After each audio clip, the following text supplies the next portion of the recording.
Hello everyone, welcome to Sanmarga classes. ಮೊದಲನೇ ಪ್ರಶ್ನೆ, ಕರ್ನಾಟಕದ ಖನಿಜ ಸಂಪನ್ಮೂಲ ಎಂಬಂತಹ ಚಾಪ್ಟರ್ ಇಂದ ಕಬ್ಬಿಣ ತಯಾರಿಕೆಯಲ್ಲಿ ಮಿಶ್ರಲೋಹವಾಗಿ ಬಳಸುವ ಬಹು ಉಪಯೋಗಿ ಖನಿಜ ಯಾವುದು ಅಂತ ಕೇಳ್ತಾ ಇದ್ದಾರೆ ಮಕ್ಕಳು. ಓಕೆನಾ? ಸೊ ಕಬ್ಬಿಣದ ತಯಾರಿಕೆಯಲ್ಲಿ ಒಂದು ಮಿಶ್ರಲೋಹವಾಗಿ ಒಂದು ಖನಿಜವನ್ನ ಬಳಸ್ತಾರೆ. ಓಕೆ, ಕಬ್ಬಿಣ ಮತ್ತು ಉಕ್ಕಿನ ತಯಾರಿಕೆ. ಸೊ ಇದರಲ್ಲಿ ಬಳಸುವಂತಹ ಬಹು ಉಪಯೋಗಿ ಖನಿಜ ಯಾವುದು ಅಂತ ಕೇಳ್ತಾ ಇದ್ದಾರೆ. ಆಪ್ಷನ್ಸ್ ನೋಡೋಣ. ಆಪ್ಷನ್ ಎ ಕಬ್ಬಿಣ,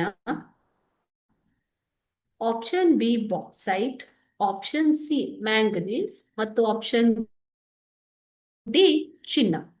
ಸರಿಯಾದ ಉತ್ತರ ಬಂದ್ಬಿಟ್ಟು ಮ್ಯಾಂಗನೀಸ್. ಮ್ಯಾಂಗನೀಸ್ ಅನ್ನ ಉಕ್ಕಿನ ತಯಾರಿಕೆಯಲ್ಲಿ ಇದು ಒಂದು ಬಹು ಉಪಯೋಗಿ ಖನಿಜ. ಓಕೆನಾ? ಸೊ ಎಲ್ಲಿ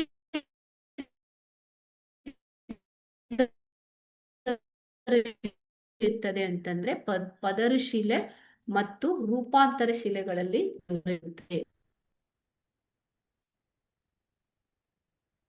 ಓಕೆನಾ? ಸೊ ಇದನ್ನ ಆಕ್ಸೈಡ್ ರೂಪದಲ್ಲಿ ಇದು ದೊರೆಯುತ್ತದೆ. ಇದನ್ನ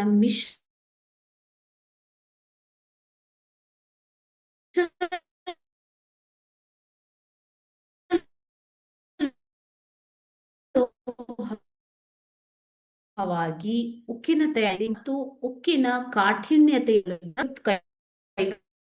ತಯಾರಿಕೆ, ರಾಸಾಯನಿಕ ಗೊಬ್ಬರ, ಕ್ಯಾಲಿಕೋ ಪ್ರಿಂಟಿಂಗ್ ತಯಾರಿಕೆಯಲ್ಲಿ, ಬಣ್ಣಗಳ ತಯಾರಿಕೆಯಲ್ಲೂ ಕೂಡ ಬಳಸುವುದರಿಂದ ಖನಿಜವಾಗಿದೆ.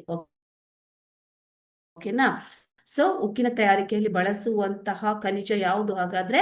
ಮ್ಯಾಂಗನೀಸ್. Okay, thank you.